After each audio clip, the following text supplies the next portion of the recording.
We're back with Lee Hoedl, talking about the Bison Superfan who, took celebrating the Bison Championship to new heights. This is not your first time going this high. And I want to get to the fact, because we just asked you how you're recovering afterwards. I feel like some people are still recovering from Frisco, but you obviously have a different kind of recovery. But what does it take to be able to do this? Age is like just a number for you, I guess. Obviously, they'll tell you to come. We have to come in our best physical condition that we possibly can. A lot of stairs. Everything is stairs. There's nothing here in town. So I use the Shanley football field bleachers. The last time I trained for Aconcagua in South America, that was 23,000 feet. And I just went over the overpass on 52nd Avenue back and forth during the winter for those months before I climbed that. It just wasn't enough. So the stairs really helped. I was overly prepared. So by November, I was ready to climb.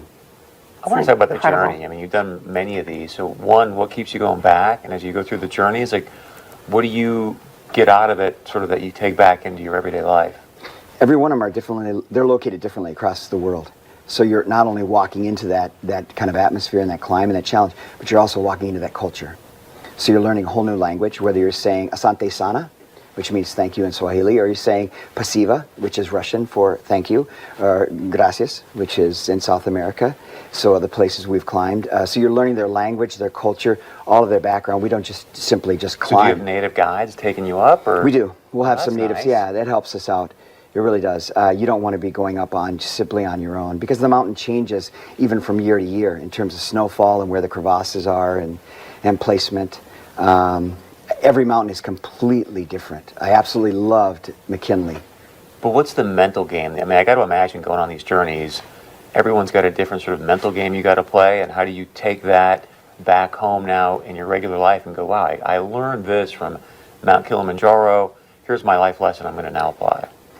When we climbed on Denali in McKinley, in Alaska, it was 18 days up, 3 days down. And we landed on a glacier.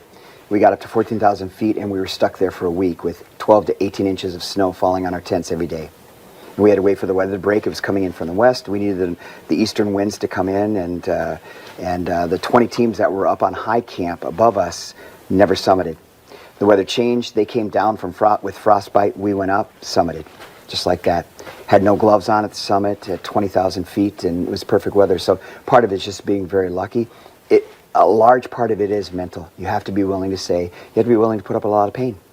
Did you deliver any babies in that storm? No. Like our first story? I mean, no. You sound like Saul Phillips. So what'd you do for a week? Do you have any food? Or? We read books. We talked to each other. My tent mate on Denali was the executive producer of Wipeout, TV show Wipeout.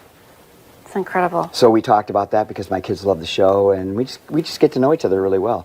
Most of us have climbed with each other before, and we get past kind of the joking around periods, and we just sit quietly. It really is a game of patience. And yeah, I just absolutely love it. It's phenomenal. There's a quote by David McCullough that says, "We don't climb the mountain so the world can see us. We climb the mountain so we can see the world." And there's nothing more spectacular. Those pictures don't even do it justice, because when you're up there at that altitude, the curvature of the earth, you can see it. It's like you're sitting in a snow globe. Wow. It actually curves along the horizon. What's next? You know, that's the question I always got asked. In fact, we got asked halfway up the mountain, and I said, I'm going home. Take care of my family. Probably Antarctica is next. I've done 5 of the 7 highest peaks in the 7 continents, and so Antarctica is next, and Everest is after that. And I've got hopefully a lead on a video gig where I can be filming at base camp for a company there. You already do some vlogging. When's the book coming out? Do you have a book? You got a book deal? I don't know if this one was so exciting for a book, but yeah, I don't know. Possibly. It'd probably be a children's book. Easy to read, easy to go into school and talk to them about it. Yeah. Well, Lee, it's fascinating to visit with you. Thank you so much for coming in today, and let us know when you set the dates for the next hike. Absolutely, I will. Absolutely. All right, stay with us. Coming up next, if you're looking for a fun and creative time for the whole family, our next guest has it all.